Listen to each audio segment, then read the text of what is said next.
Emotional intelligence is a weapon. Now, I don't mean it to be a weapon that you can use to harm someone, and I surely don't mean it to be something that you would use to manipulate someone. However, let me tell you the difference of what can take place if you are emotionally aware, i.e., emotionally intelligent. And I'm going to give a couple of examples, and today we're talking business.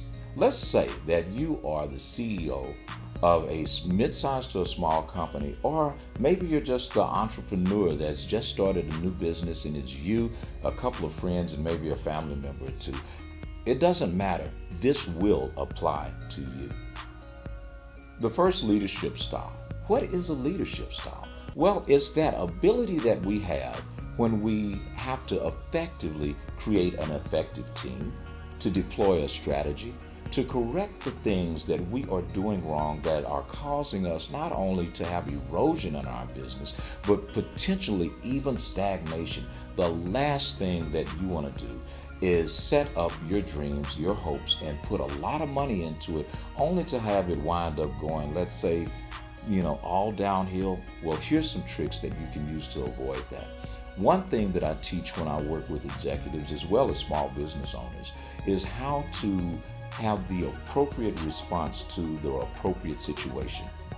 Now, mind you, your employees are human beings. Each one of them is very different, and all of them have different needs. And those needs, some of them are just going to be like what the Myers Briggs would say. Some of this stuff you're just born with. You're born being an introvert. You're born being an extrovert.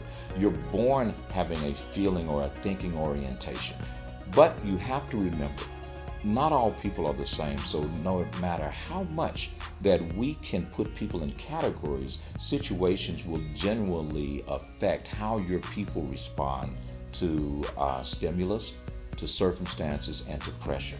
And you as the president, you as the store owner, you as the managing partner must be aware of the things that you can do to more effectively guide your team. Now, here's a quick example. Let's say, for instance, that you are very good at motivating your team to sell, and you are very good at presenting quotas, and one of your people isn't responding to that. Well, I can assure you the buck does stop with you. It is not your employee's responsibility to teach you how to lead them, and that's why emotional intelligence is so very important. An example, if you keep talking about quotas and you keep talking about numbers, your employee may need you to start showing them in a hands-on way what they're doing right and wrong. So a coaching style is more appropriate. Or let's say that situation is one that you just played out and you start becoming a micromanager. You don't have to do that. Sometimes you have to be a visionary, and knowing when to put your visionary hat on is crucial. How do you do that? Real simple. You have to get them to buy in. And to get people to buy in, you have to motivate them in ways that work for them.